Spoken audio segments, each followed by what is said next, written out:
How's it going, folks? Antoine here, and today we're going to be taking a look at the Sofabaton U1 Universal Remote Control.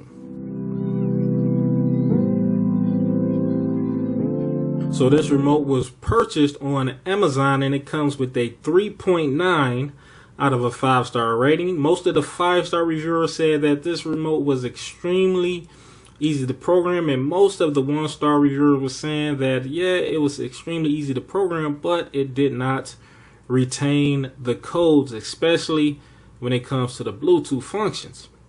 So that's going to bring us into the features category. So what can you do with this remote?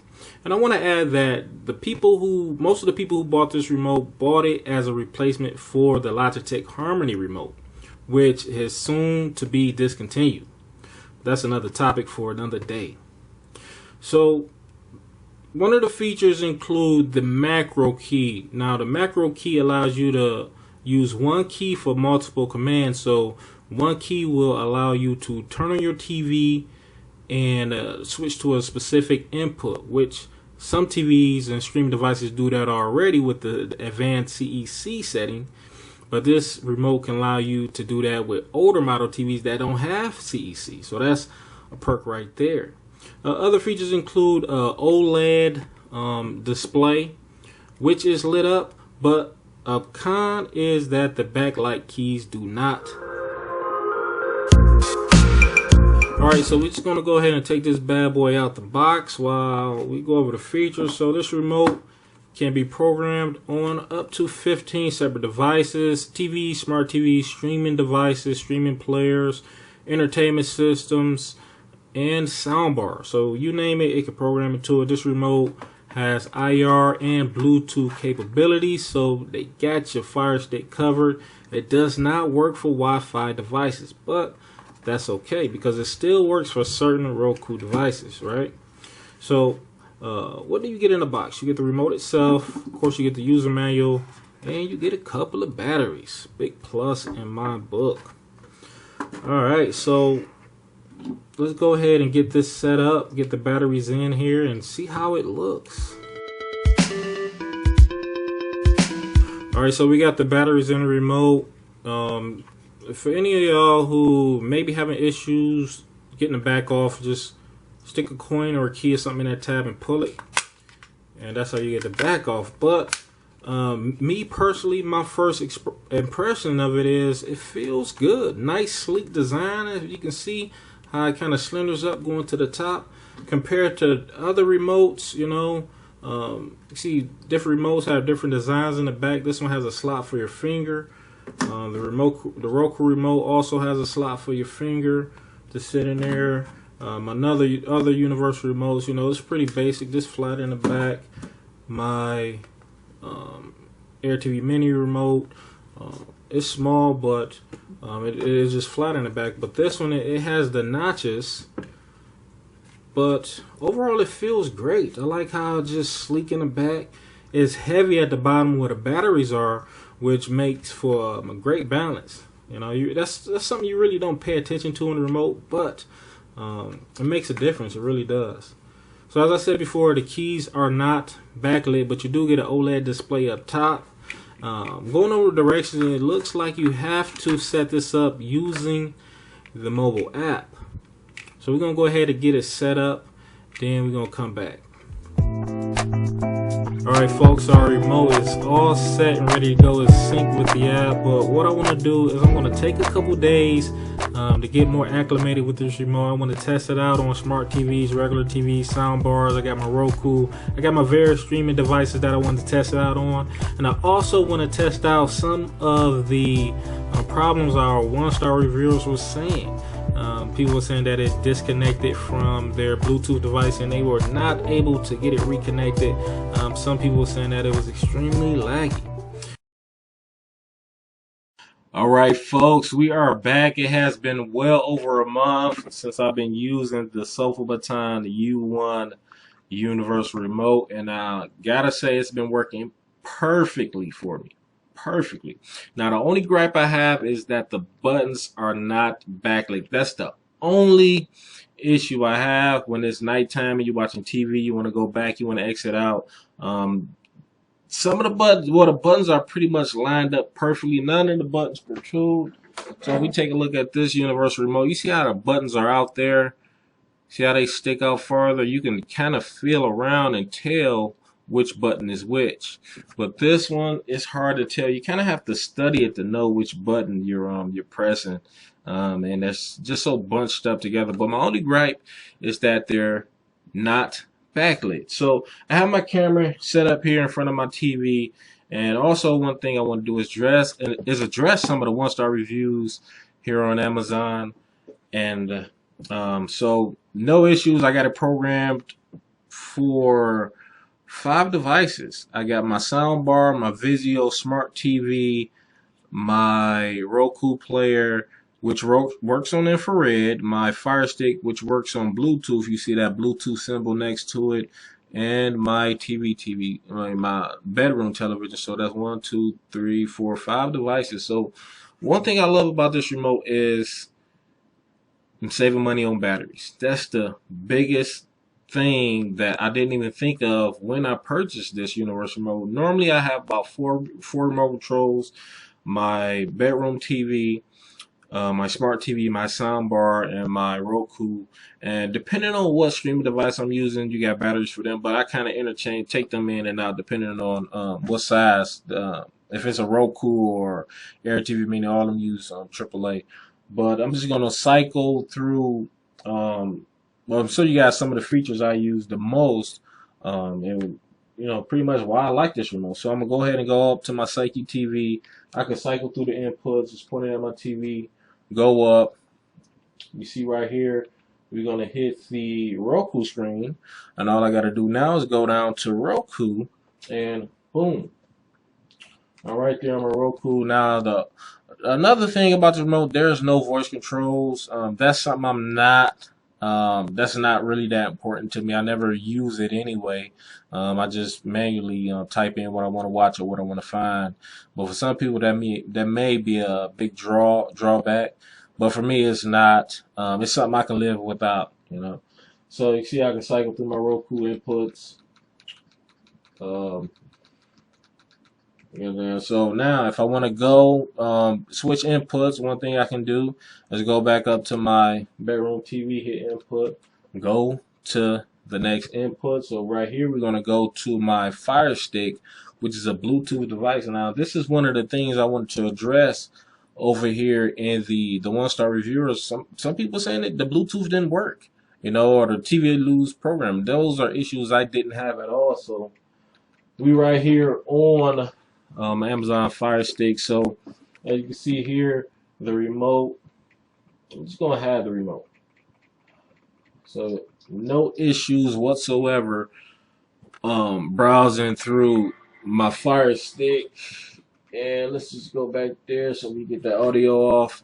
So tell you what we're gonna do is switch input, go back to the Roku. So overall, no issues for me. No lagging, no Bluetooth issues, never had to reprogram, none of that. So let's take a look at these one-star reviews, and we're just going to go down and look at some of the verified, or just some of the reviews in general. Let's go ahead and click on the one-star. And so the top one right here was made on April 18th. I bought my remote April 6th. I think it came a couple days later, so I've been using it since April 8th. It is now June the 10th. It's now June the 10th as this video, and I haven't had any issues. So this guy says that the remote is cheap. Of course, I don't call it cheap. I call it a good price point.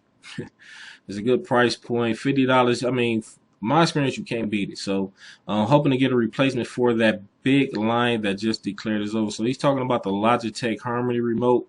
They just declared that they will not be supporting their devices anymore, or not be selling their or making any new Logitech Harmony remotes anymore.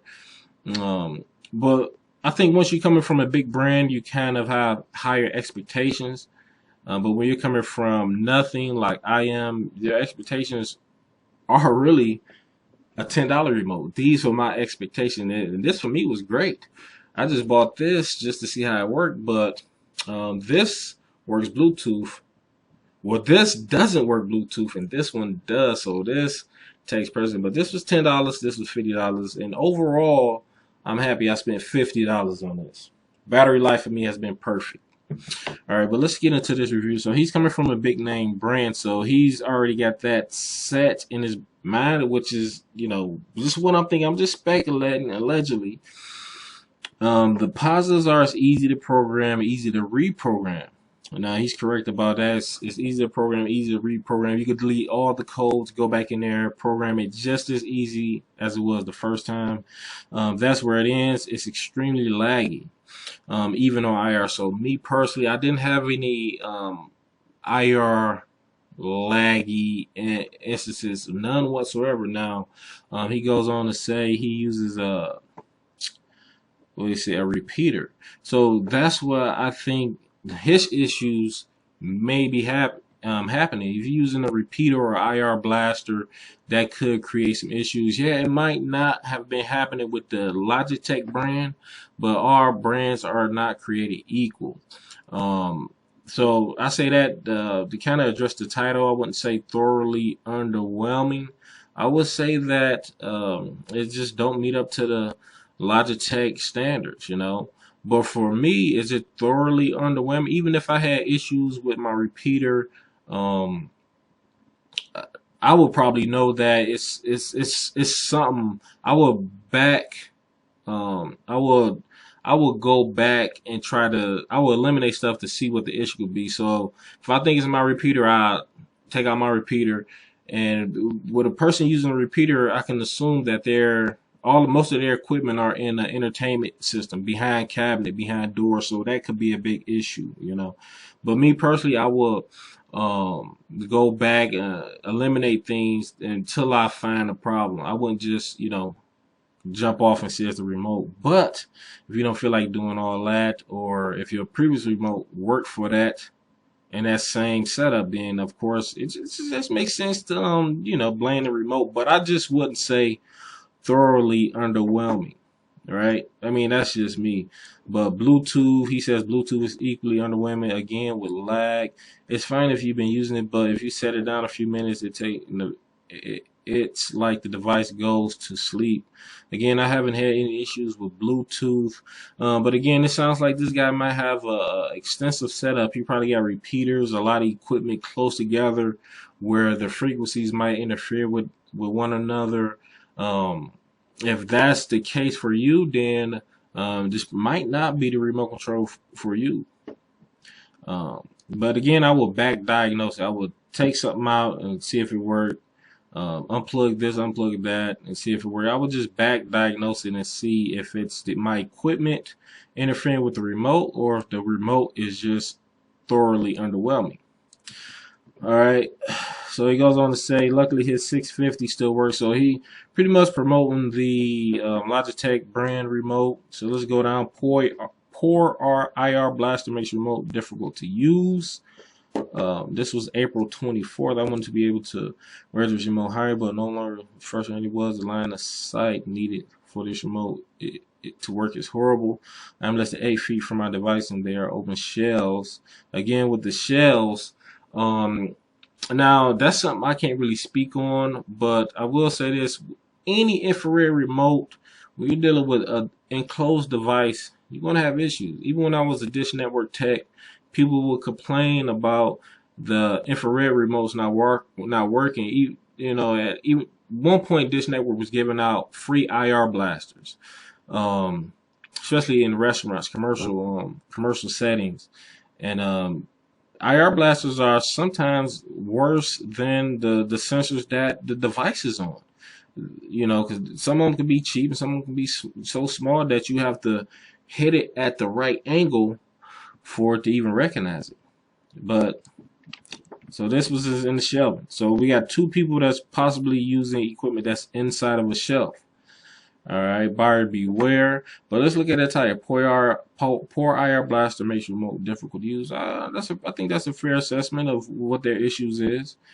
All right, but he's saying poor IR blaster. Is that on their end or on the remote end? All right, let's go down here. I have a Logitech Harmony. one that is 10 years old and was looking for a replacement. This seemed like a good deal. Was really trying to set up the macros to function similar with the turn phone, where it would turn on and off more than one device. However, the DirecTV buttons, which is primarily what I use the remote for, TV sound turned on are funky. They seem to send the command. They're saying you press a button, so if you DVR recording, then they guide in. Okay. So I haven't had any issues with any buttons pressing twice. I've tried the macro key function.